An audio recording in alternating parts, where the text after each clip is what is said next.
Shalom, shalom, everybody. Welcome back to another episode of the Pulse of Israel. I am back in our eternal and ancestral homeland, the land of Israel, in our beautiful ancestral capital, Jerusalem, since King David's time. It is so beautiful to be able to say that once again.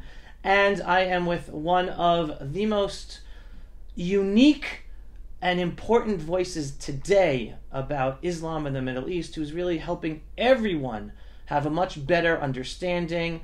Because one of the most important, Dr. Mordechai Kedar, expert on Islam in the Middle East, one of the most important phrases that I've heard being said today in Israel, it's not being said by our politicians or our military officials, even though it should be, but it's being said by regular Israelis, is Sof Sof Anachnu Mitdabrim Aravit. We're finally talking Arabic, meaning we're finally acting in a way that the Arabs understand we mean business, their language, not the Western, oh, let's make peace, let's give into this, let's talk, which is, in Arabic, you know as well as I do, that is looked on as weakness and signs that we are not serious and we can be taken advantage of. So, Moti Kedar, Dr. Kedar, has been talking about this for years, and he understands Arabic, and he tells all the time, this is what's going on, this is what they're saying. So here we are today to better understand what exactly is going on from Dr. Kedar's perspective. So, shalom, shalom, Dr. Kedar. Thank you so much, Avi, for having me here and giving me the podium. It is always a pleasure, and I'm still pained that I'm not hearing you talking out of government offices or IDF offices, to giving advice to them on what should be done, because of your vast knowledge of how to talk Arabic, because you literally know exactly what they're saying because you understand Arabic. But I'm glad to have the opportunity to have you in my studio. Thank you so much. There are some Knesset members and ministers who consult with me on a regular basis, yet behind the scenes. Okay, that's a scoop that is very important for all of us to know, and I am only hoping and praying that the advice that you are giving to them, that they have the insight and the political will to push forward with that insight. Well, at some point, they have no other choice, because sometimes you really need to do the right thing rather than going around and do the wrong things. So let's start with this, Dr. Kedar. What happened on October 7th? Because I've been talking about the miracle, the huge miracle, following the intelligence information that you have been talking about in various interviews I've heard. And I want to be able to share that from first person from you with my audience as well. Again, it was a horrific tragedy, but the miracle, as I explained to people, is it could have been much, much worse. Yes, the Iranians planned an attack on Israel, which will be launched at once, 1 minute, from Lebanon, Hezbollah, from Syria. They have 17 militias only in Syria. Iraq, from the 50 militias which the Iranians have on Iraq. The Houthis in Yemen, and Hamas and the Islamic Jihad in Gaza, in addition to uprise of problems here in Judea and Samaria, and probably within the Arab sector within Israel as well. This is what they planned, and according to this plan, after Israel will be bombarded with a barrage of missiles coming from Lebanon, with the thousands of missiles which they have, and Gaza, which will be accompanied with a terrain action as well, incursion into Israel, the Radwan force from Lebanon, and the Hamas from Gaza, and they will actually capture thousands of people in the north, from Nahariya, Shlomi, Kiryat Shmone, Rosh Pina, all the towns which are next to the border with Lebanon, and the same thing in Sderot, Ofakim, Netivot, in the southern part of Israel. The kidnapping on both borders. Kidnapping thousands of hostages on both borders, while Israel is bombarded and all the infrastructure is being under attack, power stations, air bases, storages of the army, even the gas facilities in the sea, everywhere it will be bombarded by this barrage of missiles Israel will collapse within two days. Israel will exhaust all the missiles against missiles. The Iron Dome and the Arrow systems will use all the ammunition within 1 or 2 days. The reserve soldiers are still at home. They will not be able to go to the fronts because everything will be destroyed. And according to this Iranian diabolic plan, Israel will be destroyed within 3 days. The Americans in America, the Europeans in Europe, and this is what they planned. This is why they armed Hamas and all the other militias. This is why they equipped them, trained them, sponsored them with Qatar. And Qatar and Iran prepared this attack, and everybody should wait until the clue comes from Iran to launch this attack all together. I wrote a whole article about this already in April, means like 7 or 8 months ago. And some people liked it because they say, oh, if they prepare such a thing, we all have to be prepared for such a thing, at least psychologically, if not also technically. Sure. While others blamed me for frightening without any basis. I got this information from Iraq. I have friends in Iraq who actually sent me the information about this plan of the Iranians, and I wrote about this and I gave the details in Hebrew, and it was translated to English and to Arabic, to many other languages. And the website of Makor Rishon, where it was originally published, collapsed in the morning because of the traffic which came to that article. And this was in April. Hamas were not supposed to start a war by themselves because compared to Israel, Hamas are weaker. Hamas could take part in a bigger attack which will be launched by all the others, right, which Israel will not be able to defeat. And they decided to start a private war using all the weapons, ammunition, support, equipment which they got from Iran on a private war. They didn't let the Iranians know about this in advance. They didn't inform the Hezbollah and neither nor the others.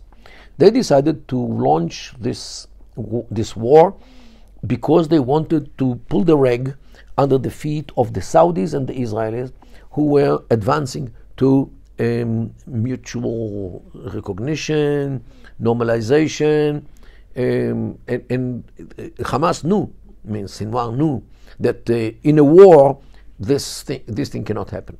Saudi Arabia cannot advance its relations with Israel in the atmosphere of war, when Israel attacks Arabs or things like this. So this is why they decided to start this war in this time. They looked for the best opportunity, which will be like a holiday or Saturday, or combined both Saturdays and holidays. And they actually found the last day of the month of holidays of Tishrei, which was October this year, or September, October, because on that day there was a big music festival near Gaza.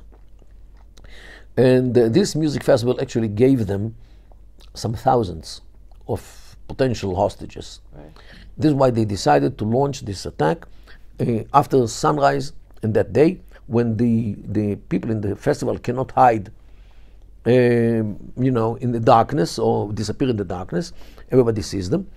And many of them will be very tired after dancing for the whole night, drunk, and maybe also with drugs. And definitely they were viewed as easy prey. Hamas knew about this festival, because first of all, they heard it. It started on Thursday evening. They heard it in Gaza. But it was right on the fence. It was right on the Gaza. Like 2-3 kilometers from the fence, which is the pile of loudspeakers actually brought the sound to Gaza. And initially they hate this kind of festivals because of what the girls are wearing in such festivals, on the boys. They don't like the alcohol, they don't like the music, which is Western music.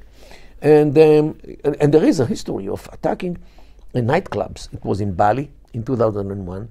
It was in Bataclan in Paris as well. Yes, I remember in the nightclub in 2015. Yes. So Islamists have this hatred, special hatred against nightclubs or Western music, which is the same thing.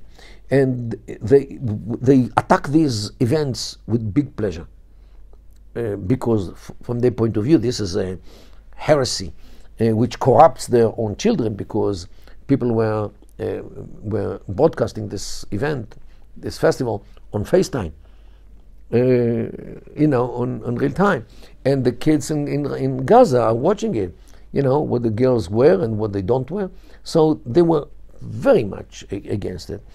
And they knew about this because the preparations for the festival took like 2 weeks.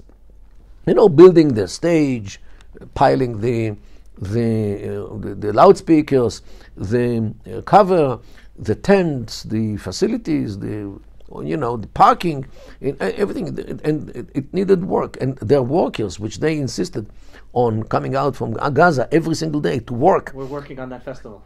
Were either working, I'm not sure we're working on the festival, but they saw the preparations, definitely. So they came back every evening to tell Hamas, hey, they are preparing such a thing, no doubt. So this is what happened from the Gaza side.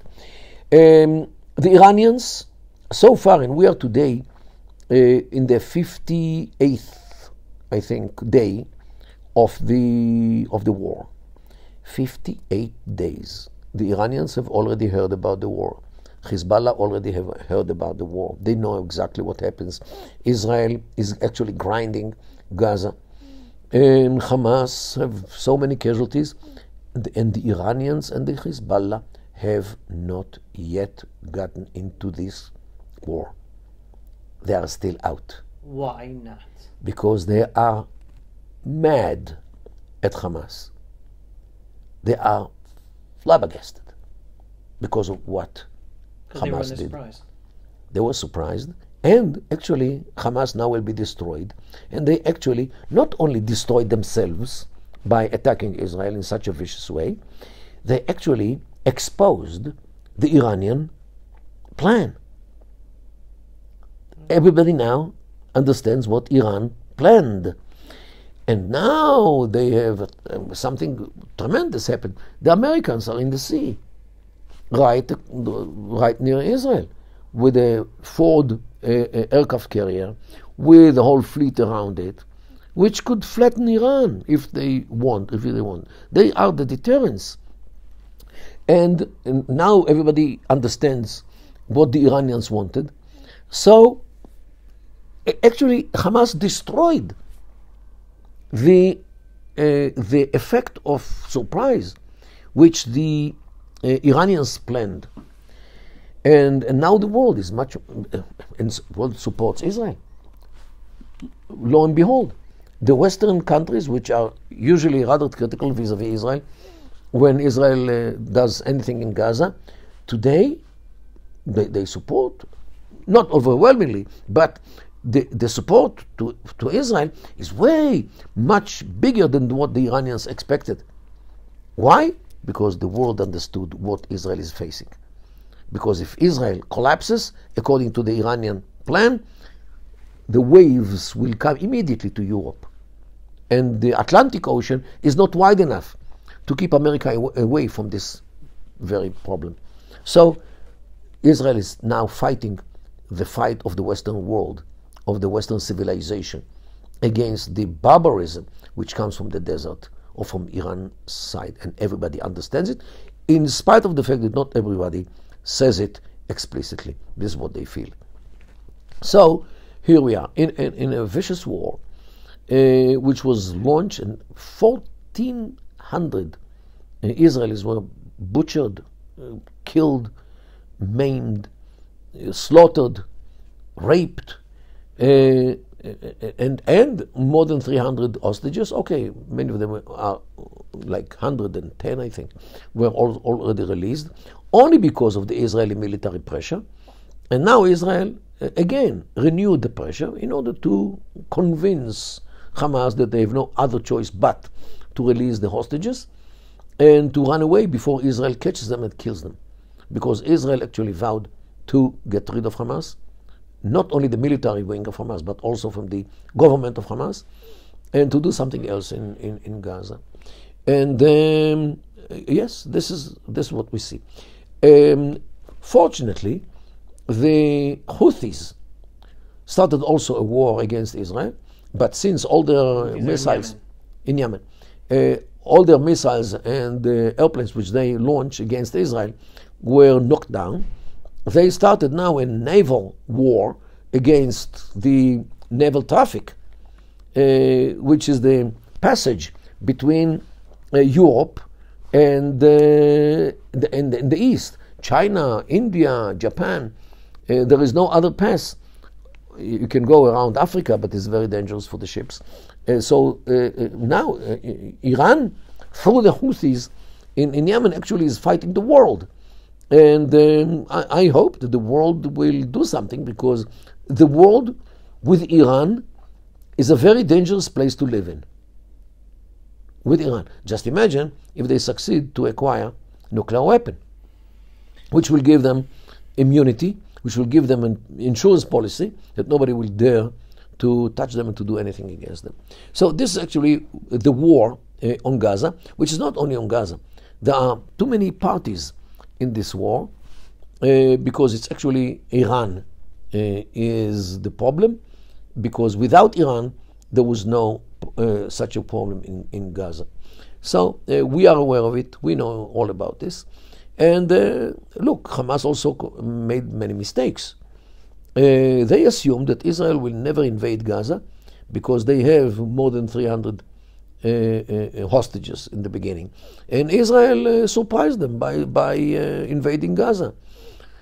They murdered cold-bloodedly some of the hostages, and they will pay the price, no doubt.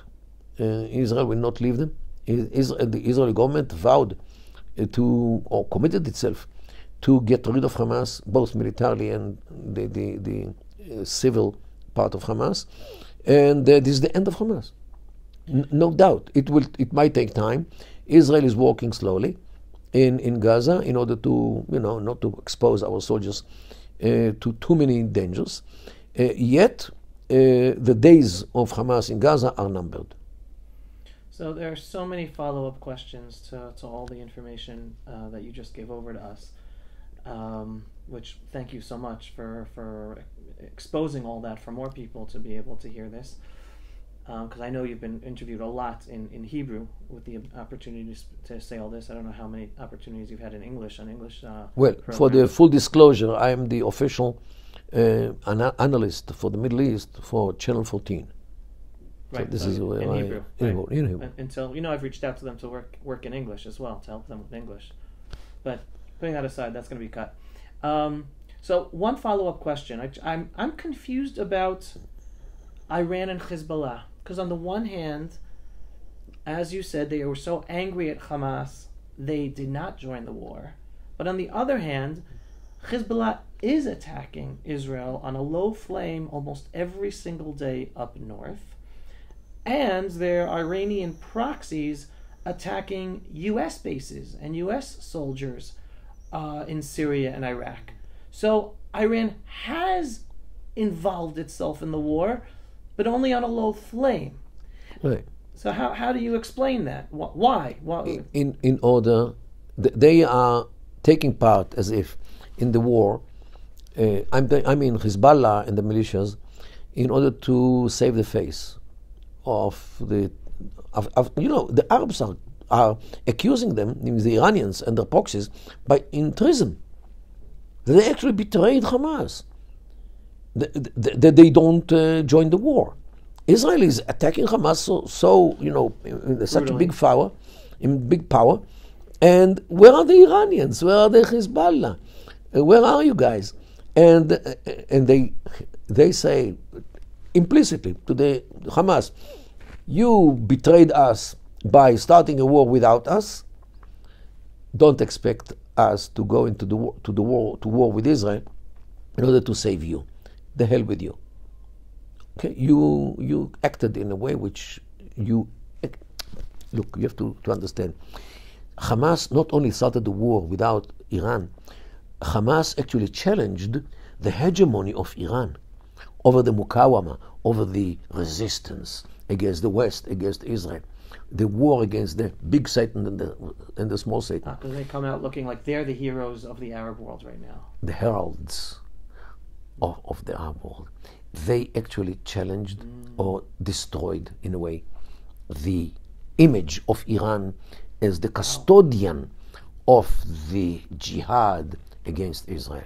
Wow. By waging a jihad of their own, dragging or magnetizing the world to their issue rather than Iran, who should have been the custodian and the keeper of the rights of the Islamic world against the invaders, against Israel, against the West. And they actually, this is why the Iranians, from their own point of view, Hamas can go to hell. And there is another point here, that Persians look at Arabs as, I would say, disposables. Like something which you use and you throw. But for people who don't understand, what Dr. Kedar is pointing out for all of us is that the Persians, Iranians, they're not Arabs. They also look down upon Arabs. They're in the Middle East and they're Muslims, so they have a war against the Jews and a global jihad against the Jews and Israel, but they are not Arabs. So they're not Arabs at all. If you say to a Persian that he is an Arab, he will kill you. Not literally, but he is very, very deeply offended if you equate him with Arabs. Right. For them, Arabs are analphabets, are savage people, barbaric people. This is how traditionally Iranians and Persians look at Arabs. So this now comes out. Wow. And there is another thing which comes out now, that Hamas, don't forget, are Sunnah, while all the others, Hezbollah, Iran, and the militias are Shia, right. As if the Shia abandoned the Sunnah. Wow. Also, this is now you can see in the networks within the Muslim world. Right, the rift is now coming out from under the rag. Wow. So this war actually destroyed, or is supposed to destroy, Hamas, and now the Iranian plan to attack Israel in such a way was exposed as well. And look, I don't thank Hamas for doing it, but yet the alternative was much worse. Right. Much worse. So I'm going to come back to the whole discussion about the destruction of Hamas in a second. I first want to stick with Iran and Hezbollah, because according to my own thinking, and I've been explaining this to other people, Israel will have to attack Hezbollah as part of this war effort in one way, shape, or form. Because for years, Israelis know that Iran, via Hezbollah, were planning. We've known about Iran's plan via Hezbollah to attack Israel, attack Israeli yishuvim, towns and cities up north, infiltrate via tunnels, kidnap and kill in the cities and in the towns, and then go back into Lebanon. We've known about that, but no one's really taken it seriously. But now that what Hamas did to Israelis and communities down south, all the Israelis who live up north on the border with Lebanon now know Hezbollah is on the border. They can actually see Hezbollah fighters on the border fence. They don't want to return home, and they won't return home. And they're right. Until Israel takes care of the Hezbollah threat, so that they don't feel there is a threat anymore. So even though Iran is holding back Hezbollah and only having them on a low flame, Israel must continue this war. It cannot protect the Israeli population who live up north until they take care of the Hezbollah threat. How do you respond to that analysis? Let's assume, theoretically, that Israel actually starts a war against Lebanon and destroys all the power of Hezbollah, blows up all the missiles and everything which they have, Israel destroys. Let's assume. And if you don't continue to govern the place, they will renew. Southern Lebanon. Well, in Lebanon, they will renew the missiles.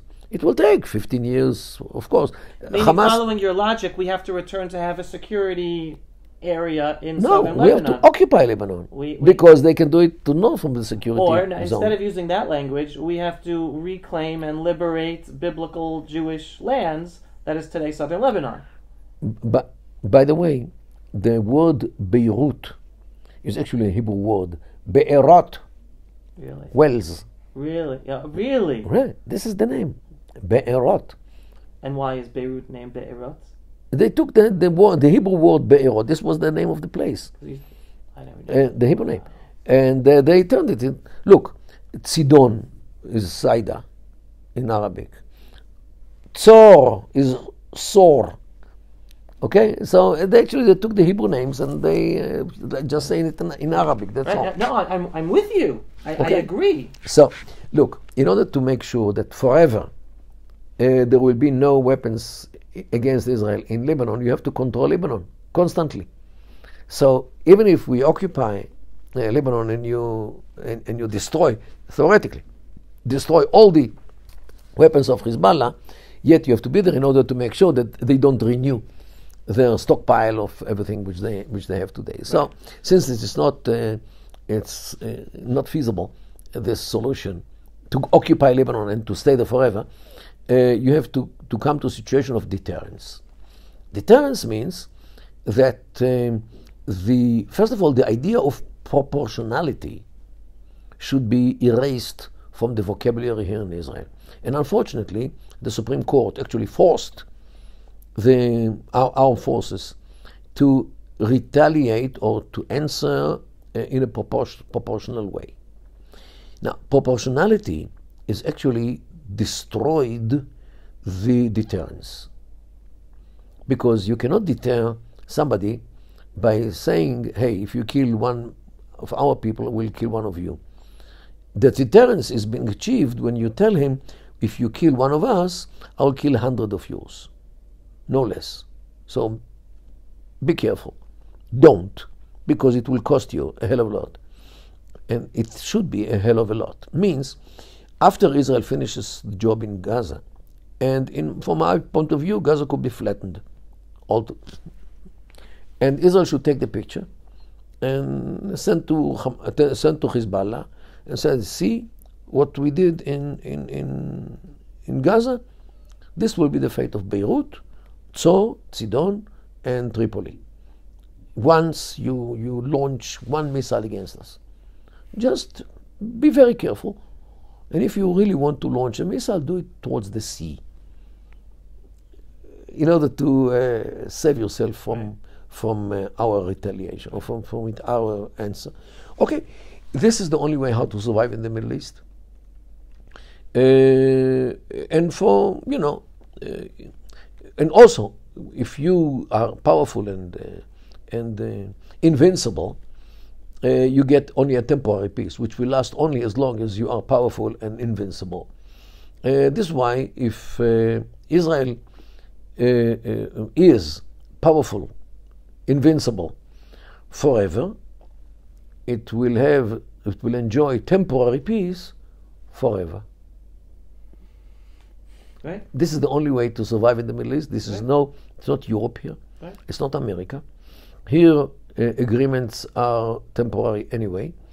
And we Jews are rejected because we are different. We are Jews. We are not Muslims. And this whole area is Islamic. And our land was Islamic land, Palestine. And therefore, and as you know, a land has only one-way ticket to come into the house of Islam and not to leave it. We Jews are not a nation because we are communities which belong to all the nations in the world. This is why we are not a nation, so we don't need a state. And our religion is null and void because Islam came to the world to replace both Judaism and Christianity. So why do you need a Jewish state if there is no Jewish religion? Right. And the people. The Jewish people are not a people. They are communities which should return to everywhere where they came from. So this is the way they look at us. Therefore, the occupation is not what happened in 1967. The occupation is what happened in 1948. And just let me show you. This is the scarf, which I think I showed here, but let's first see the scarf of Hamas. Look at this. This is the scarf of Hamas, this green heaven. And this you can see here the land, the map of Israel from the river to the sea, with a book on it. And the book is open, of the Quran. The book is open in a place which says, and prepare against them, means the infidels. Prepare against them whatever you have from power and bound horses, in order to strike terror into the hearts of your enemies and the enemies of Allah. To strike terror means this is the verse in the Quran which orders the Muslims to use terrorism.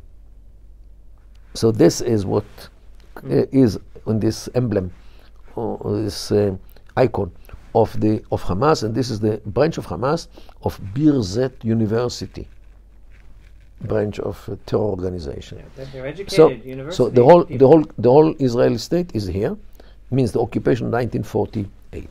While the PLO, which some people want to get him back into Gaza, the Biden administration, right? They, and this is the PLO flag, have a Palestine from the river to the sea. No Israel. Of the whole Israel. No Israel. So where is Israel? So Hamas are from the river to the sea. The PLO from the river to the sea. What is the basically the difference? Who's our peace partner? What are the difference between their plan of Hamas and the plan of the PLO? Both are, the plan is to eradicate the state of Israel. And we Jews do not have the luxury of not to believe our enemies. If they say that they are going to exterminate us, we should better believe them, that at least that was their plan. So because once in history we didn't believe, right, and happened what happened. So but we're living that right now, because there are representatives and leaders of the Palestinian Authority who are on record saying in Arabic. Rajoub just said right, it recently. A number of them saying that October 7th massacre, there's going to be even worse in Judea and Samaria. Right. They're planning even worse in Judea and Samaria. Right. But our leaders are not talking about it. They're still only focused on talking about Gaza, and they're still talking about allowing more Arabs, workers from Judea and Samaria into Israel, just as they allowed Gaza workers into Israel 2 days before the massacre took place on October 7th. Well, don't forget the song about bringing the PA back to Gaza after they were kicked out in 2007 is actually sung by the White House, right, and the State Department. And since Israel needs them, to run the war, ammunition and political backing, Israel tries not to aggravate the administration now by talking about that the PA is no option in Gaza. But I think that most of the Israelis, the vast majority of the Israelis, understand that the PA is part of the problem, is not part of the solution, cannot be part of the solution. After all, don't forget that the PA and the PLO has actually two acting terror organizations under their wing. One is the Tanzim of the Fatah movement, and the other one is Shuhada al-Aqsa, means the martyrs of Al-Aqsa. And these armed militias actually are active against Israel. Oh, one of them actually took part in the October 7th massacre. They claimed. I think that Hamas are very angry at them because they don't want to be associated with them. That they also took part in this. And Abbas and his government and the PA is paying monthly salary to all the killers. They don't recognize the state of Israel. They act against Israel in every given corridor in the world, including in the United Nations, which they are not allowed, according to the Oslo agreements, to go to. So since they violate everything which they signed with us, and they act against us openly, and they actually maintain terror against us with these two organizations, and Israel does not appear in the maps of the PA, so what else do you need in order to be convinced that the PA is part of the problem and not part of the solution? My conclusion is clear. The American administration and the U.S. State Department don't care about the facts. They don't mind the fact that a Palestinian Authority that wants to destroy the Jewish state of Israel stays in control, propped up by U.S. money and the Israeli government. Look, first of all, don't forget that the State Department has long history of, I would say, anti-Semitic activity or policies. I would say policies which do not go along with the Israeli interests, to say the least. The State Department has the Orientalists over there. By the way, some of them are from the Arab countries, who represent the Arab overall view to Israel, which is totally illegitimate view. So this is what I'm afraid, that since they speak Arabic, they have the ticket, they have to the State Department to deal with the Arab world. And when it comes to Israel, all of a sudden they are part of the game. So what can we expect? That they are the mercy Israel more than they are on people or on families who remain in the Arab world. So this is the problem with the State Department. And sometimes when you have a powerful president, the president can force his policies, like what Trump moved the embassy from Tel Aviv to Jerusalem. This was against the State Department. They didn't like it at all. So this is why in Israel we don't talk about, the politicians try not to talk about the day after the war, because they do not want to accept the American solution, which the Americans will have to work very hard in order to convince the Israelis. Oh, I think it's dead in the. I think the idea is dead in the water. They just don't know it yet because they don't have any other plan. Okay. It will be a question. What will be? Well, I have a plan.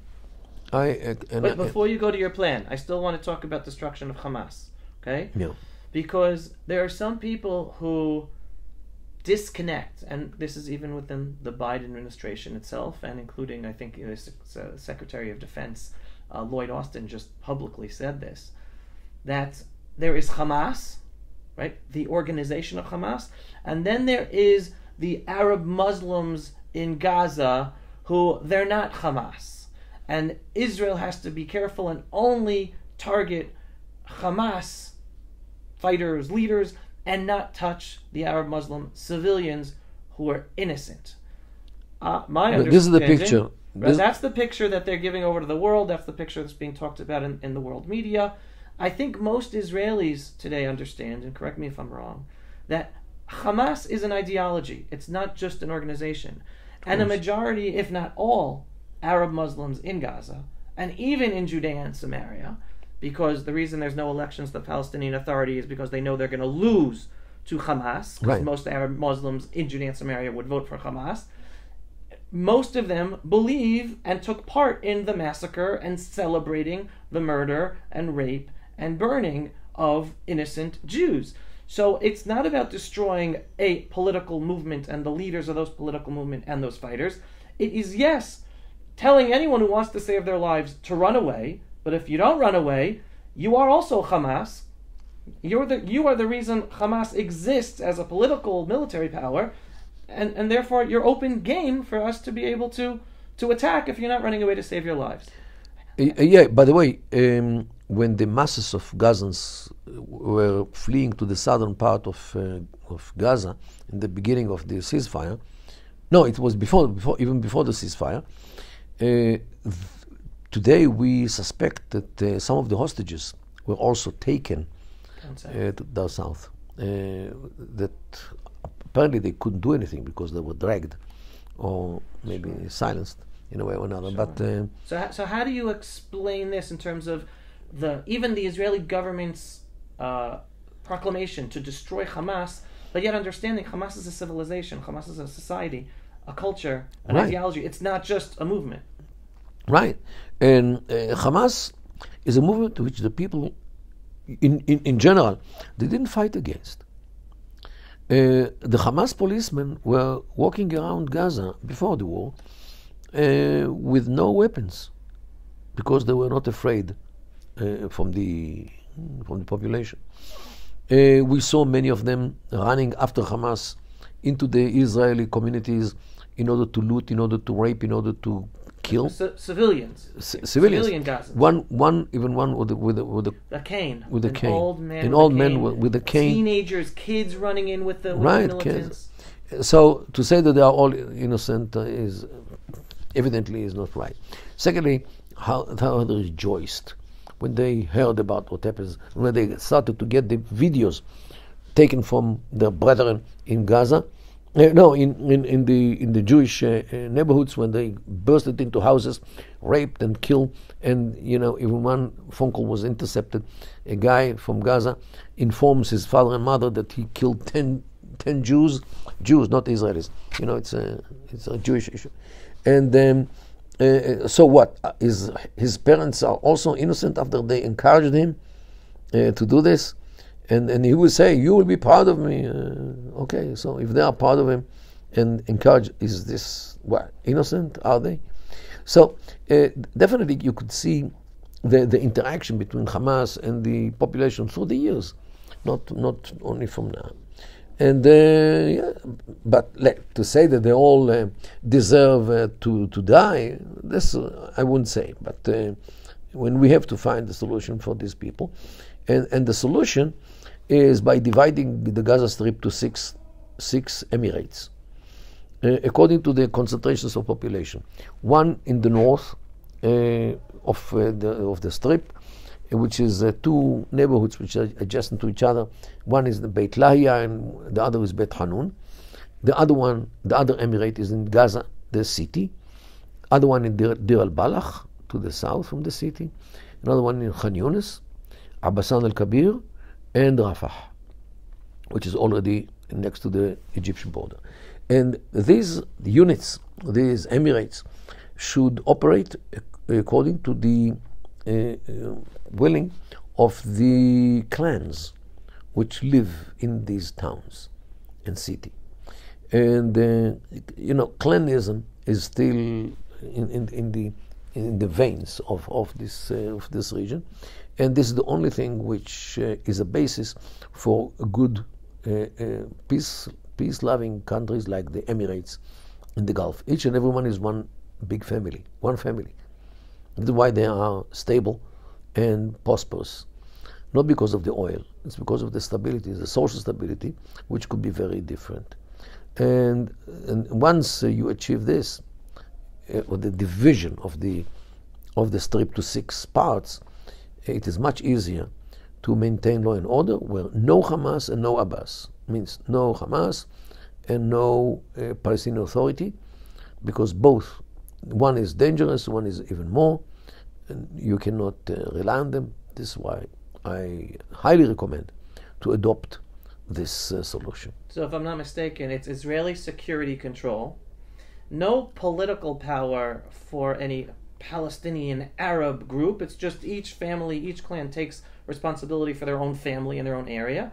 And what about us returning and resettling Jewish communities in the Gaza Strip? This question should be determined later. First of all, let's see which part of the land Israel can take, or can, in order to establish or re-establish these neighborhoods.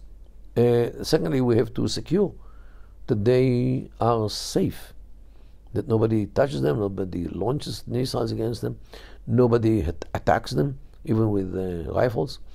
And yes, this should be maybe part of the agreements between Israel and each and every one of these. Because interesting, because I see going in that direction. The military understanding is, and this is why it exists also in Judea and Samaria, we're only able to have secure, safe military control over an area because we have civilian presence as well.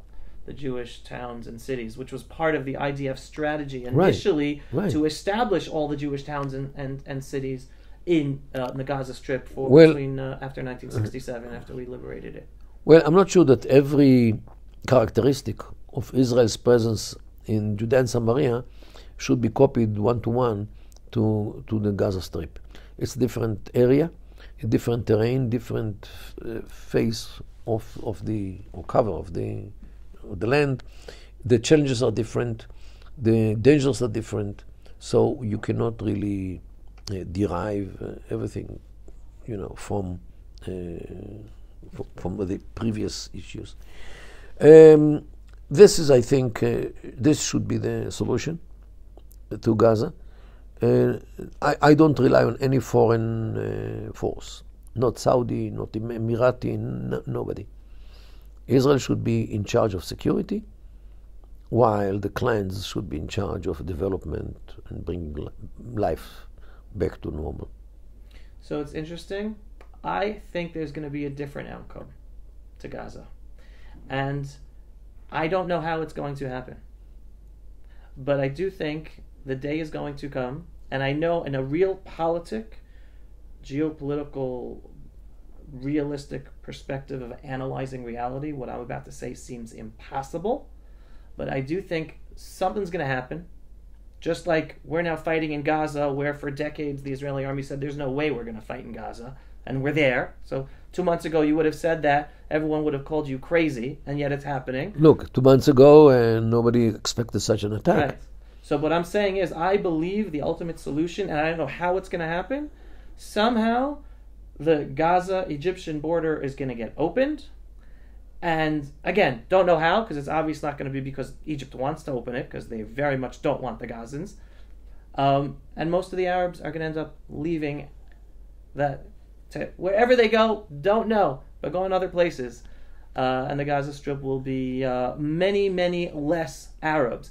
How that's going to happen, when that's going to happen, what's going to take place in order to allow that to happen, that's totally out of my hands. That I throw up to God above, who's in charge of everything. That goes against all of our realistic, rational thinking. Look, let's hope that many Gazans will find a better place to live in. And I really wish them good life that they'll find in Comoro Island. I don't know. Maybe an island should be found or should be given to them in the Pacific. This goes to another piece, and I know we have to end soon, because right now the Western world doesn't want them. They know they're trouble. Of course. America doesn't want them. Americans are upset if it even is mentioned. Like, they took in Syrian refugees, they took in Ukrainian refugees. They don't want Gaza refugees. Everyone says Gaza refugees have to remain in Gaza. First of all, let's put aside because they're afraid. They're afraid. All the countries are afraid that the jihadists from Gaza will bring their know-how of how to produce missiles or bombs or explosives or whatever, and they will continue their profession. That's why Europe and America doesn't want them, right? But what we're experiencing today already, what the European countries and America are experiencing today, is seeing the mob rule of the pro-Hamas, pro-genocide Europeans and Americans in the streets of Paris, of London, of New York, of Los Angeles, of Washington, D.C., and Americans are starting to realize, oh my God, this isn't just against the Jews and against Israel. They're bringing their Muslim insanity against all of us. So what message do you have to the Americans and the Europeans who are starting to wake up and realizing even no connection to Israel, they have a problem growing in their midst? Well, first of all, I wouldn't say insanity, because Muslims are sane. Okay. They do have different goals. They do have different objectives. They do have different culture, different set of values, different scale of priorities. So, and all these other, different characteristics compared to us doesn't turn them into lunatics or crazy. We have to understand them. We have to learn about their culture. We have to learn about their history. We have to learn much about their ways of conduct. And if you read enough and you listen enough to people who talk about their own lives, you can be a good researcher about the Middle East as well. But do you think there is a way to turn around, for instance, I'll just get a recent example. Just 2 days ago, I think, there was a massive Shiite rally, protest, pro-Hamas, pro-anti-Israel, pro-genocide, anti-Israel in the streets of London. Yeah. And you know, one of the journalists... Tens of thousands, Shiites, Iranians. A friend from London called me and said that the first time she hears the word deportation. The first time British people who want to save Britain as a British land, they understand that they have to start deporting people who have no legitimacy, who are only temporarily in Britain. Yet, in my humble view, it will not stop by those who have no citizenship in Britain. It will continue with the time. Who will run the mines? Who will run the buses or the trains in Britain? Today, there's all the migrants are running this business. Who will sell fruits and vegetables in the streets? There's not You're saying not British. economies would fall if all these people. Who will be taxi drivers in London? And you know, London without taxi drivers is like whiskers without a cat. But when you're talking about potential survival as a society versus potential economic downfall, which supersedes? Look, at some point it becomes the same, because the British economy will not survive if it changes the population dramatically. Because if it turns to be an Arab or an Islamic state, without oil, they are usually failing states, and states which have conflicts within them. Look at Afghanistan, look at Pakistan, look at Syria, look at Iraq, look at Libya. All are inflicted by conflicts from within. So just imagine what Europe will look like in 50 years. I thank God that I won't be here. Even if I plan to live until 120, it will end in 2072. Well, I'm not laughing at what Dr. Kedar is explaining potentially could be in 50 years in Europe. I'm just laughing at his own. Even if I survive, be here in 50 even years. if I live until bis 120, Yeah, until 120, it will finish in 49 years. I am more optimistic than that. Again, I can't point to a realistic, logical way. I do believe things are going to get so bad that things are going to have to get better at one point in time. I don't know how that's going to happen. Well, in Europe and America, things are going to. I think things are going to get really bad. Things are going to get better for us in Israel. look at the backlash. Yeah. You have Geert Wilders, who was elected in Holland. You have Marine Le Pen, who became very legitimate in France. You have the Democratic Party in Sweden, which is against migration. Look at the Alternative for Germany, AfD, which is also against migration. Very, very bad in Means Europe. Europeans realized. But the question is, what is their birth rate? Because those who don't want the foreigners have to find solution. Who will run the taxi drive? Who will run the taxis? Who will run the blue collar workers, which are all migrants? Right. Okay, so they have to. Somebody. I didn't calculate what happens in Europe, but somebody who calculated it said that in order to return to a situation when Europe can sustain itself, how many children does every family have? by having all the workers of Europeans, every woman Has to have. in Europe, whether married or not, should have 8 children, 3 generations. Wow. The woman, her 4 average number of daughters, Only 8. and Hold on. and each of everyone's 4 girls should also bear 8 children. Right. Right. So for 3 generations, Europe had the chance to return to be European. Otherwise, Europe is doomed. Right. And the Muslims say that we're conquering Europe with our mother with our ladies' with the womb, wombs. without even one shot. Right.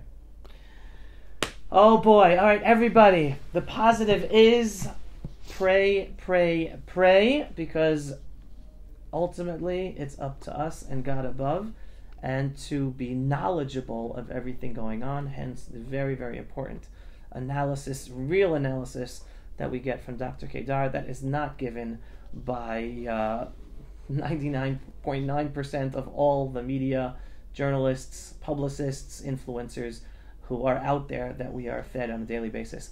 Dr. Kedar, thank you so much. Always a pleasure. Thank you so much. Signing off for another episode of the Pulse of Israel in our eternal and ancestral homeland, the land of Israel, in our eternal, biblical, and indivisible capital, Jerusalem, since King David's time. If you are not yet a subscriber to the Pulse of Israel videos, go visit pulseofisrael.com and click to subscribe. And if you like this video and you want to help us get it seen by many more people, especially to hear these very, very important information and messages from Dr. Kedar, just click on the donate button on pulseofisrael.com. Shalom, everyone. Thanks for watching. Thank you. Pulse of Israel, frontline videos from the Holy Land. Support our work by donating today.